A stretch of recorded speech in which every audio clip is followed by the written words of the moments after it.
Good morning from snowy, icy Ohio. You guys know I don't mind these kinds of conditions. This is kind of my weather. I just heard a thing on NPR where they were saying it's like an El Nino year, so it's supposed to be warmer and drier winter, and I was like, lame. That actually just came out of my mouth, and I was like, did I really say that? I guess I did. I just want to show you guys, this is one of the tightest kind of backing situations that I've seen in a minute, and I feel like you can never really see how tight it is from a video perspective, but this is a restaurant depot where I'm delivering. Obviously there's other tractor trailers that have sleeper cabs and they're 53 feet, so it's not like it's impossible, but it's really tight. The distance in front of these trucks is like, let's see how many paces it is. Let me hope to not fall on my ass because it's like they salted it, but it's not a lot. Let's see. 2, 3, 4. So about 14, 15 paces with my short legs is the distance from the bumper of that truck to this barrier, which is currently covered with leaves. I can't find words because I'm very tired. I did not sleep well last night because I switched into Eastern time, and then I had to get up at 1:45, so it was like going to bed at what my brain felt like was 6:45 and get up at 12:45, you know, it's tricky. But anyway, then this is the space in between these two trucks, so if they give you this door, God help you. So it's pretty tight. It's not impossible, but it's tight. So I'm gonna get back in my truck and get warm, and then I'll tell you the saga of this whole load. Alrighty, I got myself all worked up over that dock door, and it was actually very easy, surprisingly easy. But I think part of the reason I was nervous is I was like, they're gonna stick me in that door that's in between the two other tractors, and if you had to get in that door, I don't even know if you can do it, honestly. I mean, I guess technically you should be able to, but it would be a bitch. Anyway, no, this was not hard, and the lot is really icy, but luckily it's just not icy enough that it didn't cause any issues. So that's cool. I think they put me in the dock sooner than, okay, wait, let me back up a second. So I've been dealing with these freight brokers the last couple of days, and apparently there's one that's been going back and forth with my dispatcher, and then one that's been going back and forth with me. And the one that I spoke with was somebody who, yesterday I spoke with her while I was in Kentucky, and I still had like 800 miles ahead of me, basically. I knew I was going to have to drive through my entire clock and still have a couple of hours this morning, which is exactly how it worked out. And on top of that, what I wasn't even thinking about it as much when I spoke with her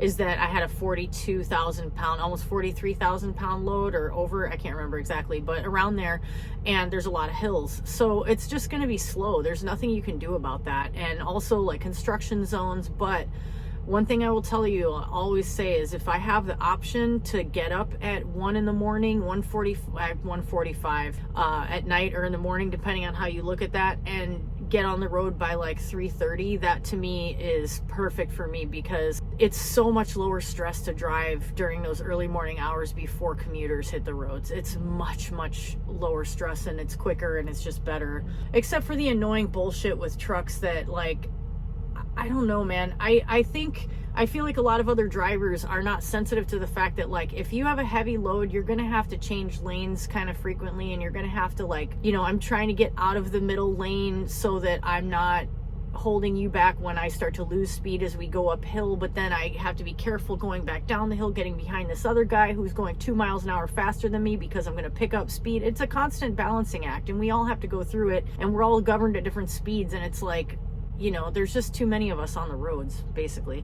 So anyway, American infrastructure, what a fucking joke. Anyway, so yeah, yesterday apparently this freight broker was the one that my dispatcher was dealing with, was pissed, and he's like, well, why can't she make it there by 5 a.m.? And it's like, it's just one of those cases that if you look at the available drive hours, you look at the time that I left the original shipper, and you look at the weight, the terrain, if you look at all of those factors, you'll see that I did as well as any other driver could have done, basically, except maybe who has the ability to urinate while they're driving, which I do not, and I don't wish to. Thank you very much. Yesterday I had an incident where I had to go so bad, and I was on this stretch of I-71 North for a really long distance where there was nowhere good to pull off. There were like construction zones intermittently, and like normally on days like that where I don't have time to like stop at truck stops, because it's always going to take you at least takes like 10 or 15 minutes longer to go through a truck stop, just dealing with the traffic, going in and out of the store, all that. Sometimes I'll do that just so I can get some physical activity, like just to move my body and get out of the truck. On a day like that, if I'm in a hurry, I would prefer to be able to pull off at a rest area and go to the bathroom, to actually physically walk into the rest area, because those are generally a lot faster than truck stops. But there are so many places in the country, like where I was traveling yesterday, that there are almost no rest stops on an entire route. So that forces you as a driver to either hold it for too long of periods of time, to pull off on a shoulder, which is unsafe, or to wait until you can get on an off ramp and then back onto an on ramp and pull over, which is what I generally do when I'm in a hurry like that and I know I just need to stay on the road as much as possible. Go off ramp, on ramp, park, do what I have to do as quickly as I can, do some stretches, and get back on the road right away. So my average break time will be anywhere from 4 minutes to 8 or 10 minutes on those stops. And then I took my 30-minute when I had to, you know? So basically, I was watching the clock like a hawk the whole day. I was pushing as hard as I could. I was stopping as minimally as I could. Oh, but I had one point where I tried to do the pull off and pull back on, and there was no way to go across, so I had to turn, and I hadn't looked ahead of time because I had to go so bad. When I have to go that bad, my brain is not working anymore. It's just like, just get off the road. I'm like, okay. And I pulled off, and I'm like trying to find a place to turn in, and there's like nowhere. I just passed a giant Walmart that would have been perfect. I'm like, shit, why did I miss that? And then I see Tractor Supply Co. and I'm like, oh, trucks have to go in there to deliver things there, I'm sure. You would think. I pulled over, I turned into there, and I'm like, nope, there's not a turnaround behind that store. So I had to like think fast. It was fine. I was able to get back out pretty easily, but there was a fair amount of car traffic there, and I had to, get around that. Those are things that happen sometimes when your bladder is screaming at you and you're driving a truck and you're just like, I just have to get off the road. Anyway, I was working really efficiently yesterday. I did a great job. I only got a little over 600 miles, which was frustrating, but that's because of the weight and the hills. Like, it wasn't anything that I had control over, because I used all but the last 27 minutes, I think, of my drive clock. No, 33 minutes I think I had left at the end of the day out of my 11 hours. And I could not have gone closer. It wouldn't have even mattered. I couldn't have made it that much farther. There were no truck stops closer that would have not been completely packed. That was another good thing about starting and finishing that early, is being able to park. Being able to find a place to park is like a freaking miracle. So I'm so grateful the people at this place actually will like come out to your truck, and they got me. I know they got me in a little sooner, because what fucking happened was, after these freight brokers have been riding me and not understanding like how long stuff takes, that chick was like, can you get from Kentucky to this place that's 800 miles away? And she asked me if I could get somewhere that was 14 or 15 hours away in 9 hours. And I was like, no. No, it's not a DeLorean. It's a Freightliner, and it weighs 80,000 pounds. No, I'm afraid I can't do that for you, as much as I would love to help you out. People be tripping. So, then, probably her boss is calling my dispatcher, yelling at him like, why can't you make it there by 5 a.m.? And it's like, okay, I called the customer and I asked them, because I had asked my dispatcher and he didn't have the answers for me. And this is another lesson for all you newbies. Call the customer, because don't listen to what your trucking company tells you. You listen to it with a grain of salt and then call the customer anyway, because 9 times out of 10 they're going to say something at least a little different. And this customer told me, I was like, do you guys have strict appointment times, or do you have, is it first come first serve? Find out they do have appointment times, and this place is actually fairly busy, and it's restaurant supplier, and they have constant stuff coming in. I'm delivering rice. They told me they had a flour load coming in today also. It's like stuff that restaurants absolutely need and they're waiting for, and so he was like, well, they start receiving at 5 a.m. They've got appointments at 5:30, 6, 6:30, and 7. We have a spot that might be open at 7:30. We'll try to work you in. We'll do our best. But he's like, I can't guarantee anything. They put you in for 11. So I guess the broker called them and was like, oh, well, the driver can't be there by 5. What's the next available appointment? And they said, your appointment's at 11. But the broker didn't communicate any of that. So if they had tried to push me to get here earlier, I could have made it here, I think, an hour earlier if I had foregone a little bit of sleep that I still didn't sleep well. I would have had to sit for an additional hour and waste my clock. What's the point of that? And especially, what's the point of that when I'm going to a second stop that is part of your load that you fucking brokered? So you want me to sit and waste my clock and then go to your other stop?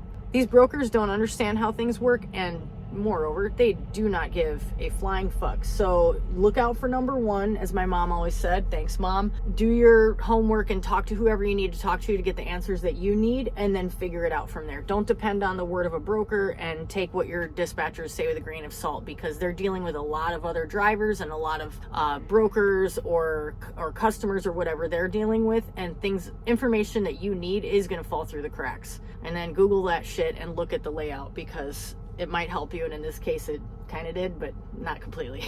All right, I'll catch you guys later. Good morning, my friends. I'm back home. I'm so stoked. I got home a day early, and the little part of me was like, oh, I'm only gonna have a 4-day week and it's gonna cut into my money and da-da-da. And it was because he told me it wouldn't make sense to have me go on another run, because they weren't sure if they would be able to get me back in time for home time. And I was so tired yesterday, I was like, you know what, that's fine. And then he said, because you're a day early, which was Thursday instead of Friday, he's like, it's not counting against your actual home time. So you can still stay out until Tuesday when you would normally come back. And I was like, if I want to come back on Monday, can I? And as I was saying those words, in the back of my mind, it was like, you're not going to want to come back.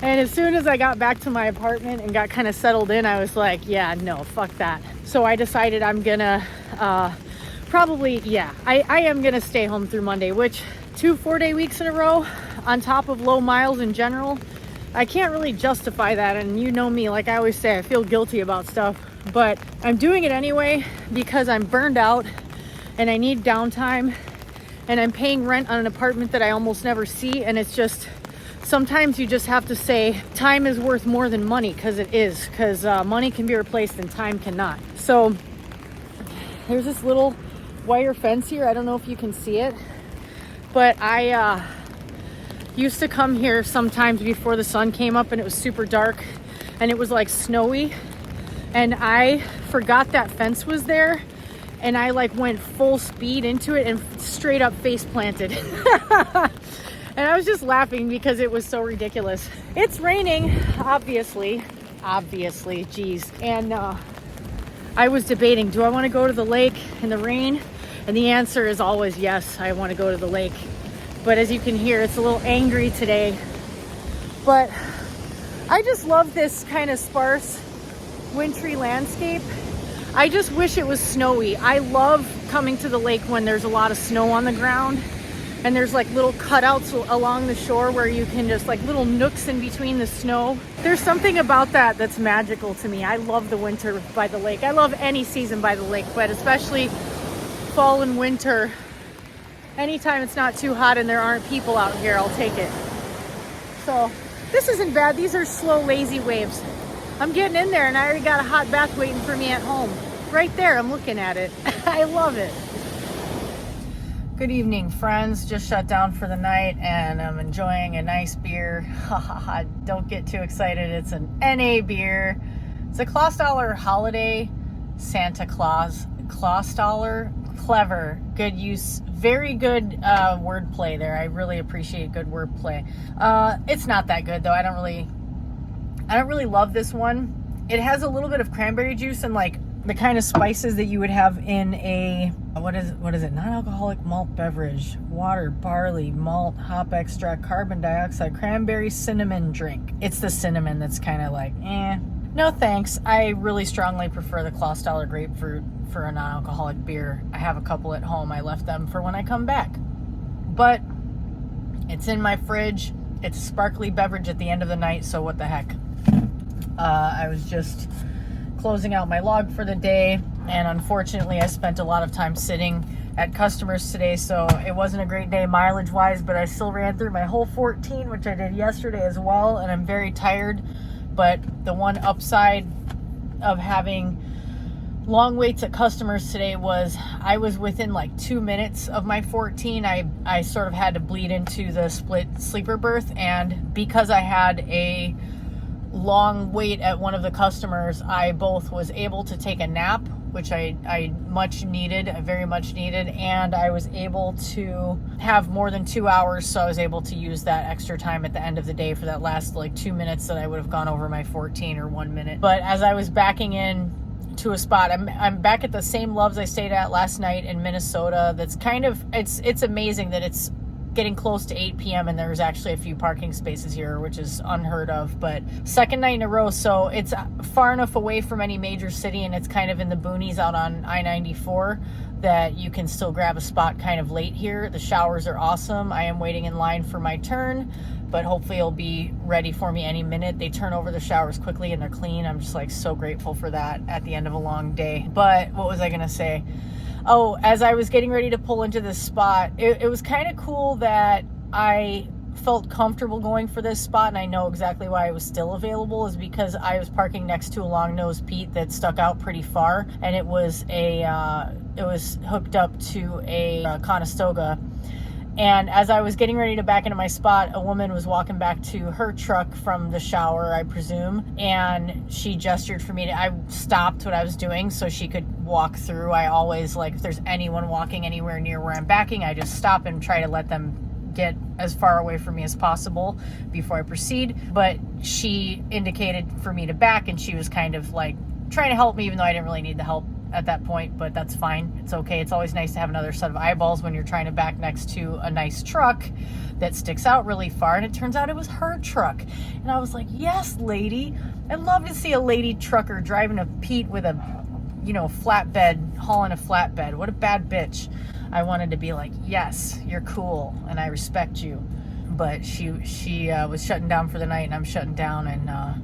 And also I just was going to say too, since I brought up the non-alcoholic beer thing, I've been wanting to make a video talking a little bit about being in recovery, and like every now and then I think it's good to just bring up that subject, because I know there's other drivers who relate with that, and just people who watch my channel who might relate with that. This time of year is tough for a lot of people in recovery, so it's just a nice thing to kind of like remind people that they have support from randos like me out in the world. So I'm so tired. I'm gonna put this down and hopefully my shower is ready. I need to pay attention to that. So I'll talk to you guys later. What's up, guys? Just doing a little end of my day video. I want to say end of day, but it's so early. It's not the end of the day. It's just the end of my work day. And I don't know how it is that I've been doing this job for as long as I have, and then I fail to look at some of the pertinent details when I get an assignment. And yesterday I got this load and I saw, did I just get the load yesterday? I think so. After dropping off, and saw the mileage on it, and I was like, okay, cool, but then I wasn't paying attention to one of the most important variables as well. What are the delivery times on this load? Pickup was fairly time consuming. I actually ended up running over my 14 last night. I had waited for over 2 hours at that customer, so I was able to use the sleeper berth split. I had such a long last couple of days, but then today and tomorrow are basically, today's a half day, and then the delivery time on this load is 1 p.m. tomorrow. I am going east, so I'm losing an hour that way. But it's just because the delivery is in the middle of the day, that means that I'm basically going to lose a day of work, or like say 3/4 of a day, because I stopped short so I would still have some drive time tomorrow just to break it up a little bit, and also because it made my day today less of a hard run when I didn't need to do that. So I'll only have like 4 hours of drive time until I get to the customer tomorrow, and then hopefully, because they're busy, it'll be a quicker unload. I'm guessing that is likely, but I wasn't able to get the appointment any earlier, even though I technically could have made it there, not necessarily today, but I could have made it there early tomorrow morning. They couldn't get me in any earlier, so I'm wasting the whole first, or let's say half of the first half of the day tomorrow, because I can only drive for 4 hours, so I can't start my day too early.